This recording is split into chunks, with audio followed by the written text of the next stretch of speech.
Okay, it's going to be a review of WCW's Spring Stampede 1999. All right, so a lot of people were telling me that this is, I wouldn't say it's one of the best WCW pay-per-views, but the general thought is that this is one of the last, really, really good, quality WCW shows before the company went under. And yeah, I would definitely agree. There's some really, really good stuff on it, but for the most part, I'm a little bit underwhelmed. I would not say this was on the same level as Spring Stampede 1994 or, any of the major, critically acclaimed, NWA, WCW, pay-per-views of the past. But, there's definitely some moments on it. And, when you look back on it to April of 99, this was probably the best month that WWE and WCW had on pay-per-view, because, they did Backlash, with Rock and Austin in the rematch from WrestleMania. You also did Triple H and X-Pac, Undertaker and Ken Shamrock. That was a really quality show for 1999 standards. And then when you combine it with WCW doing their best show of 99, obviously, April of 99 was the best month on pay-per-view for both companies. So I never really thought of it like that. But, yeah, we're going back to Tacoma, Washington, to Tacoma Dome. This is the same venue where Angle, Austin, and Vince did their hugging segment. So it kind of brought back memories of that. But, yeah, a pretty lively audience. It just felt like they fit a lot of people in there. Lots and lots of rows of seats. 17,690 in the Tacoma Dome. We got a pay-per-view buy rate of 255,000 buys. Pretty solid buy rate. But, nowhere near the number that Backlash did. Backlash did about 400,000. But still, I think WCW was still, pretty hot at the time. Goldberg was still hot. The company still felt, somewhat hot. Eric Bischoff is still, in charge. He would be in charge, I think, until September 10th, 1999. So it's still, under the Bischoff, regime, if you want to argue that. But yeah, the poster here on Wikipedia is pretty bland. But luckily I was able to find the VHS cover. That looks a little bit more eye-catching. They just had the generic WCW Spring Stampede logo on the promotional stuff here. But, I just guess at that time they didn't know, what the main event was going to be. So that's why it looks pretty generic. But yeah, man, we're going to get right down to it. Yeah, so this is where Diamond Dallas Page wins the WCW title. You got one of Chris Benoit's best tag matches of all time. You got Rey Mysterio having a great match, without the mask on. So those are a couple of things that really stand out before we get into it. But I'm going to warn everybody here: do not expect a classic show from top to bottom like 5 years earlier, Spring Stampede 1994, which a lot of people would definitely argue that that's the best WCW pay-per-view from start to bottom. Once they moved away from the NWA. But yeah, we're going to get right down to it, man. We're going to get right down to it. First match of the night. This is one of the better matches of the night. We have Juventud Guerrera actually defeating Blitzkrieg in a lucha-style match right here. I mean, there's really not much to say about it other than the action was good. If you haven't seen Blitzkrieg, he's very much a lucha libre type of wrestler. I've always thought that name was German, though. I thought that was Blitzkrieg. I believe it means something in German, but this is very much a just a high flying spectacle right here, featuring a lot of moonsaults, dangerous moves. Juvi goes over with like a Michinoku driver off the top rope. It was pretty sick. But hey, man, Juventud Guerrera, man, I'll say it time and time again. Like he really does remind me of, the bad kid in class. But he's talented though. He's talented as hell.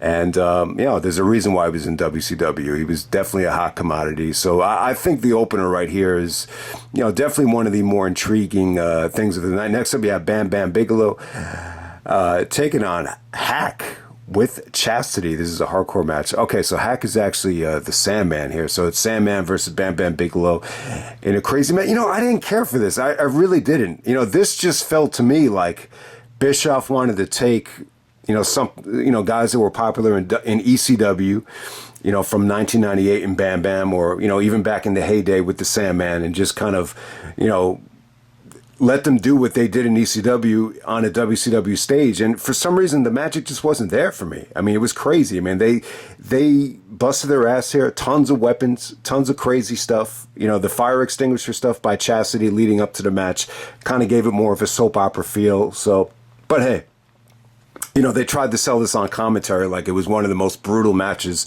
in WCW, but it just felt to me at the time like, you know, Bischoff really, he's just kind of like, let's get these guys from ECW and just put them on the show. But there's really not a lot of, you know, coaching or structure from Bischoff's end in terms of how to kind of, you know, cater this to the WCW audience. So we're going to move on from there. Next, we have Scotty Riggs actually taking on another ECW legend in Mikey Whipwreck.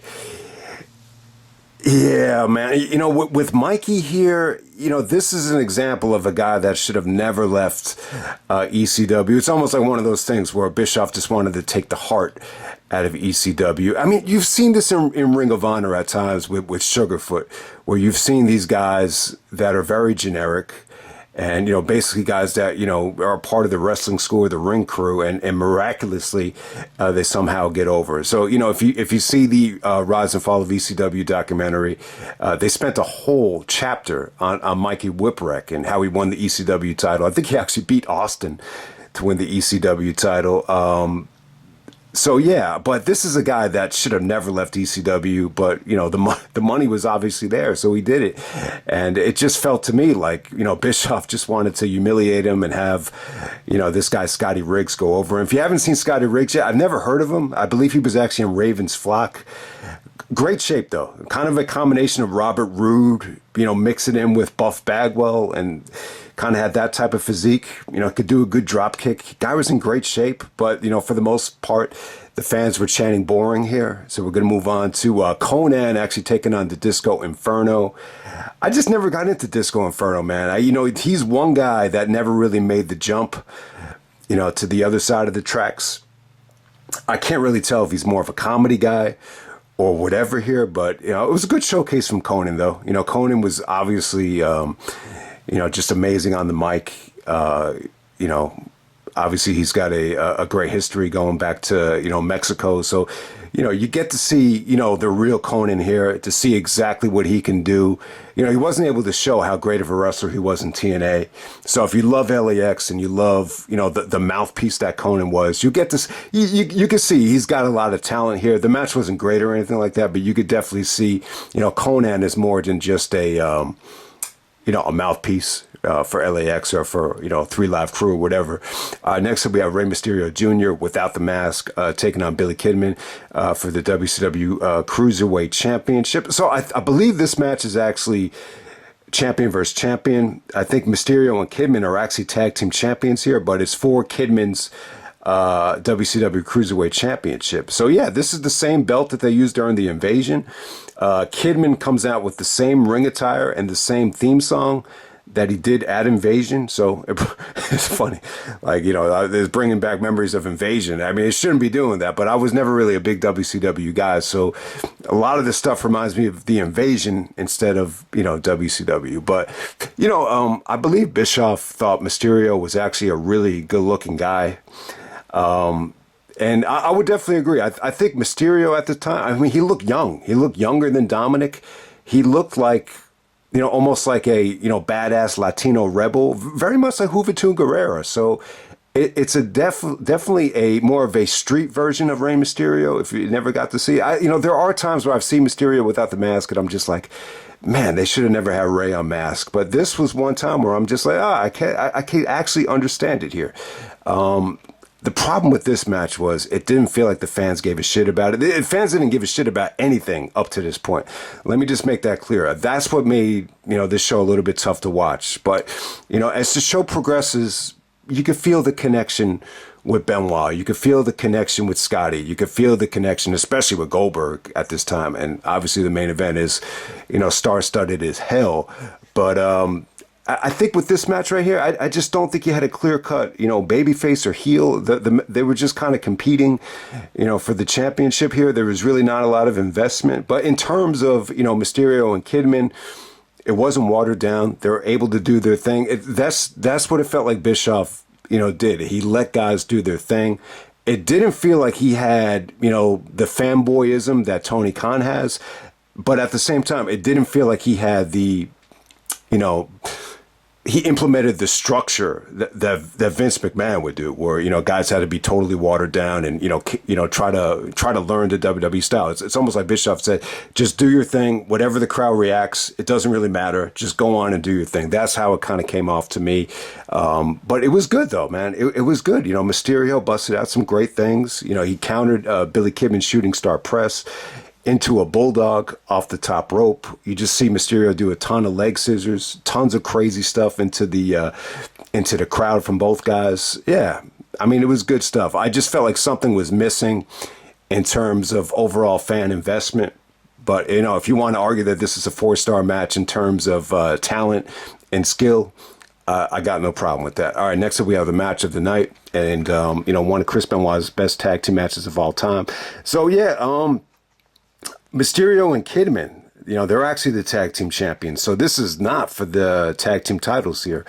So we got Chris Benoit and Dean Malenko taking on Raven and Perry Saturn. So at the time, Saturn has yellow eyes. They're almost like greenish yellow.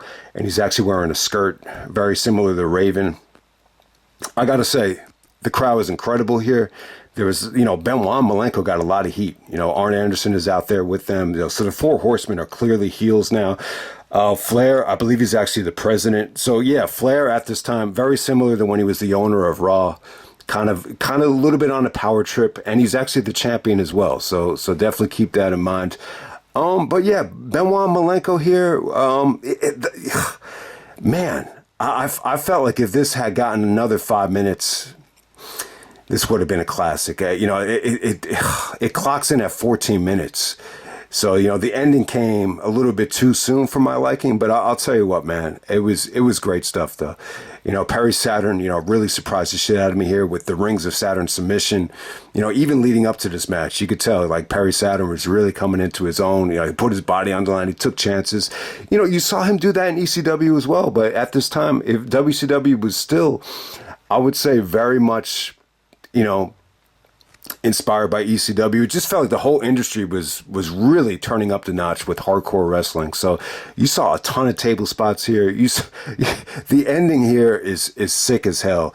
But yeah, Raven, anytime Raven went for the Raven effect, the crowd was hot. I mean, think about it. They were not hot at all for Mikey Whipwreck, but for Raven, they were totally invested in, whatever Raven did here. Malenko did some good submission work here. Obviously the cloverleaf stuff, it was a little bit more ground and pound from Malenko. I can't say Malenko really got into a rhythm here. Benoit here was just great. Using his head as a weapon, just, breaking stuff up with the flying headbutt. And the finish is sick, but it's scary. It's deadly. Arn Anderson actually, the referee's trying to get him out of the ring. So Arn leaves, but he actually leaves the chair on Raven's head, and behind the referee's back, Benoit does the flying headbutt almost like 3/4 of the way across the ring on Raven onto the steel chair, uses his head as a weapon. Benoit, it starts bleeding from his forehead. God, that might have been one of the sickest flying headbutts Benoit had ever done. So yeah, Benoit and Malenko win. And yeah, the match is incredible. It's definitely, they definitely got a lot out of the 15 minutes. I think if this had went another 5 to 10 minutes, just by the way the crowd they were feeding off the crowd here. This would have been one of the best tag matches in WCW history. And yeah, some people think this is Benoit's best tag match in WCW. I can't really argue with that. I mean, you definitely had everything with it. You had some creative spots. You had them putting their bodies on the line. You just had great action here. And like I said, man, the crowd was incredible. I will say this, though. I just want to, make this point. O.J. Simpson had just died a couple weeks ago, 76 years old, because of prostate cancer. And they're choosing not, from what I understand, they're not going to have him get tested to see if his brain had CTE. I mean, I think it's pretty much a conclusion that, he definitely has CTE, in my opinion. But I don't know. I was talking to my dad, and my dad was like, if he had CTE, he would have been dead by now. I just don't know. I really don't know. But the the fact that Benoit, this is a crazy fucking finish here. I can't emphasize enough how crazy this finish is. And, the bottom line is I've never seen someone use their head as a weapon this many times. And trust me, that blood was not fake. His head was split open hard here. The sacrifice. He sacrificed his head to get the victory here. So it's a crazy bump.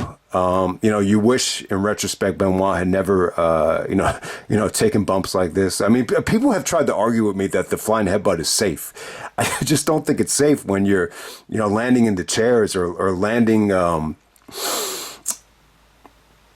into ladders or anything like that. So, but we're going to move on from there. Next up, we have Scotty Steiner taking on Booker T. This is for the vacant United States Championship. So Flair actually, booked the tournament.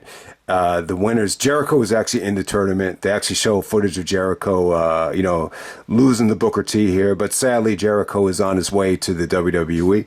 So you don't get to see the highlight of the night on this show. But Scott Steiner actually defeats Booker T to win the United States Championship here. Yeah, so they would wrestle a lot, before the invasion, Scotty and Booker.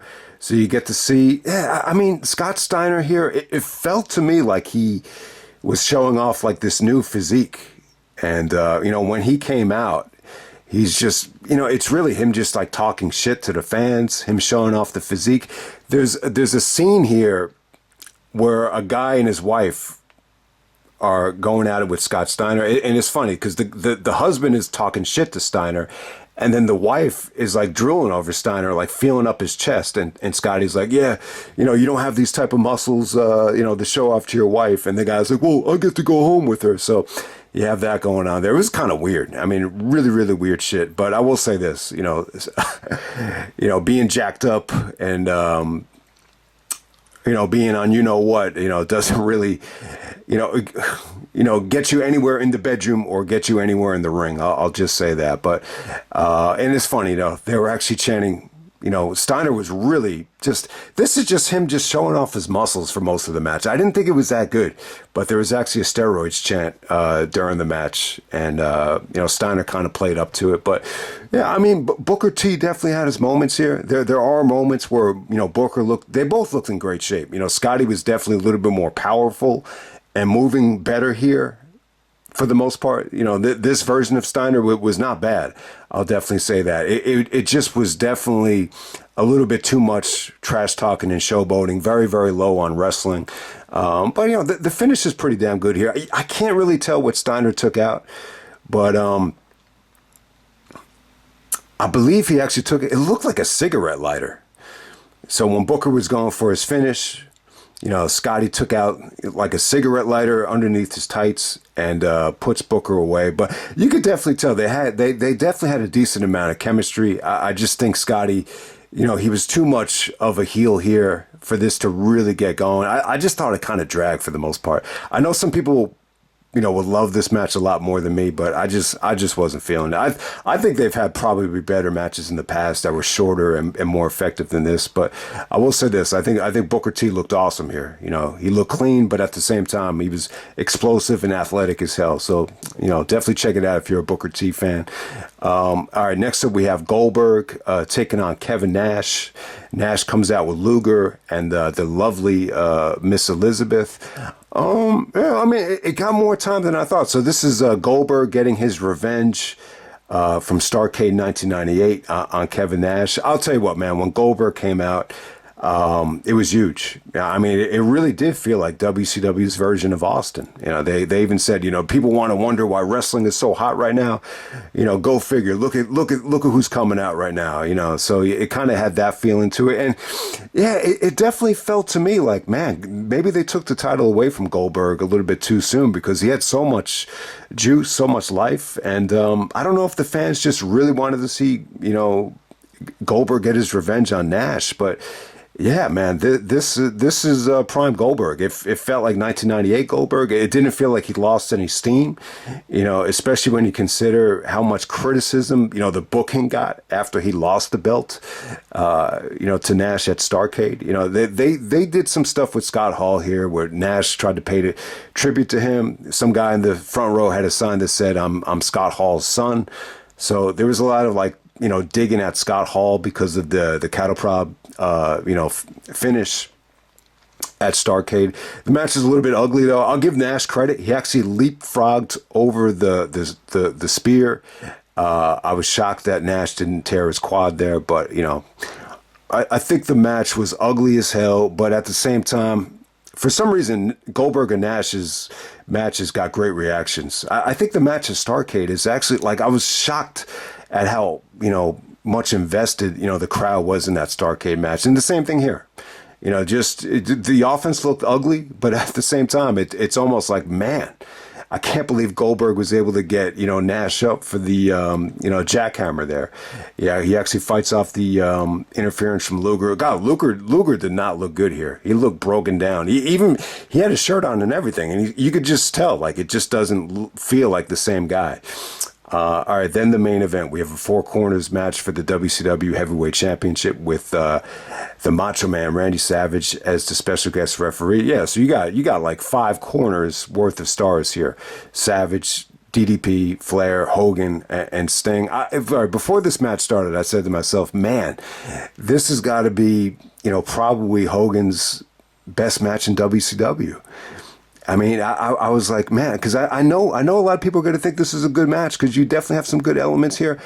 But go figure, man. I mean, and there's a reason why no one will probably say this is Hogan's best match, because Hogan was taken out of the match within the first 5 minutes. He ends up hurting his knee, and, Bischoff meets him at the ramp or the ring aisle, and, Hogan is able to just walk to the back, and he's selling a really, really bad knee injury. And so Hogan is pretty much taken out of the match early.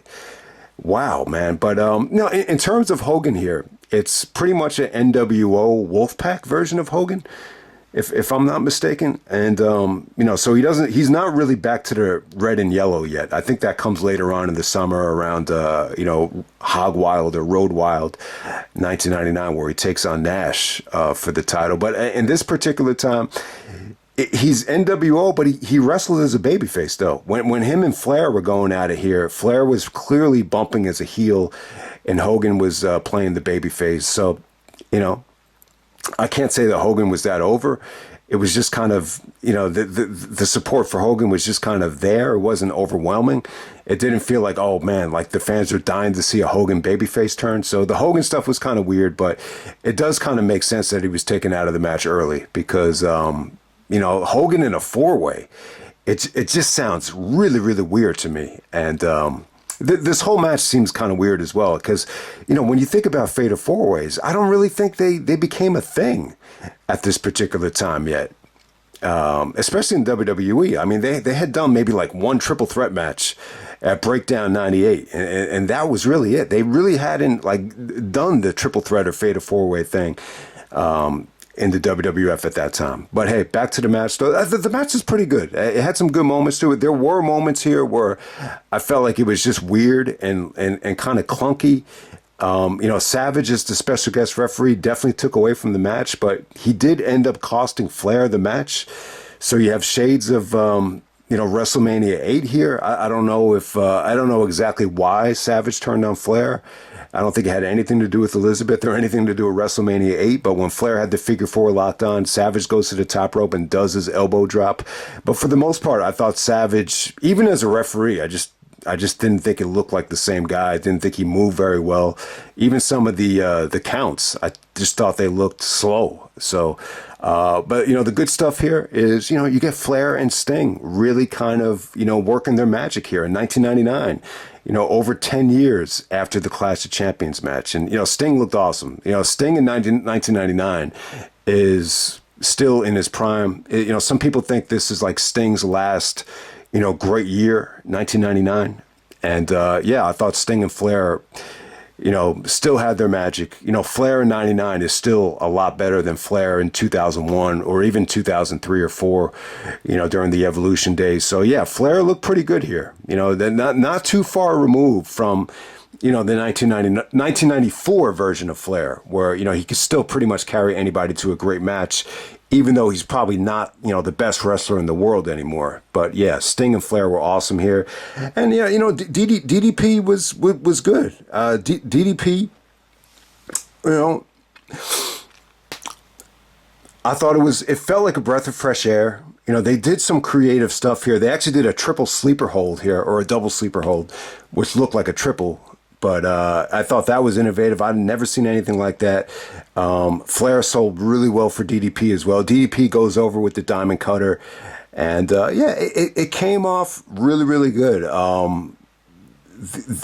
With Diamond Dallas Page winning the WCW title, there's a little bit of a mixed reaction. Flair was quoted as saying, sometimes all it takes is just effort.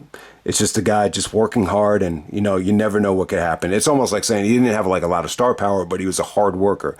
Eddie Guerrero's thoughts on Eddie was out with the car accident here, still recovering, but his thoughts on DDP was that DDP was an extremely hard worker, but he still like wasn't great at improvising in matches. Very similar to Savage, where everything had to be drawn out, and Eddie just wasn't, cool with it. And Eddie just, some of the stuff between Eddie and DDP for the U.S. title, from Eddie's standpoint, it sounds to me like it kind of reeked of politics. And then if you want to make the argument that, DDP, this is a guy that had connections with a lot of wrestlers because he used to, be very heavily involved in running bars, around Jersey, all the way down to, I guess, Florida, to the South. And, I think maybe a lot of people just thought, DDP's old as hell at this point. I think he's probably in his 40s at this point, maybe early 40s. And, but still, like, he doesn't have the kind of, training that some of the other guys do, like a Benoit. Like, maybe this was like a sign. DDP winning the title, Benoit's still like stuck in the tag division. Maybe this is, one of the reasons why, Benoit and the Radicals wanted to leave WCW, because, DDP was very much a Bischoff guy. Even Eric said on the Monday Night War DVD, like, he wanted DDP to earn it. He said he knew a lot of people were going to bitch about the fact that, that they were friends, and, they were friends. DDP was friends with a lot of guys, I think, from what I understand. But that doesn't take away from this match for me, though. I think it was a breath of fresh air. I think he definitely earned it. Especially with Savage as the referee here, it definitely made a lot of sense. A lot of people really credit Savage for really going out of his way and creating a star in DDP. I mean, he's tall, he's athletic. I think the Diamond Cutter, especially at that time, it was a really innovative move, very similar to the RKO. But hey, man, you got to give DDP credit first, for really mastering that move. And the match was a little bit weird, but at the same time, it was fun and it was loaded with star power. So I give it a good thumbs up. Diamond Dallas Page, the new champion. But when I look back at this show, I say to myself, Benoit should have been, main eventing at this time because he was so good. But I definitely understand it, though. I think Bischoff was just very much, still just very strictly into, holding on to these megastars. And, didn't want to really, go in another direction. So I understand that. But still, like, you could even argue that Goldberg, should have been a champion at this time when you consider how much buzz he had. But I'll just end it right there, man. Diamond Dallas Page, the new world champion. This is a very, very unique show. I wouldn't say it was, amazing. I wouldn't even say it was great, but it was, it was pretty damn good. I mean, there's a lot of stuff on the undercard here that, severely got a severe disconnection with the fans. But I'm not going to lie. You definitely have some incredible, star power and talent on this show. The highlight would definitely be Chris Benoit and Dean Malenko taking on Raven and Perry Saturn. But I'll just end it right there, man. That's Spring Stampede 1999, and I'm out.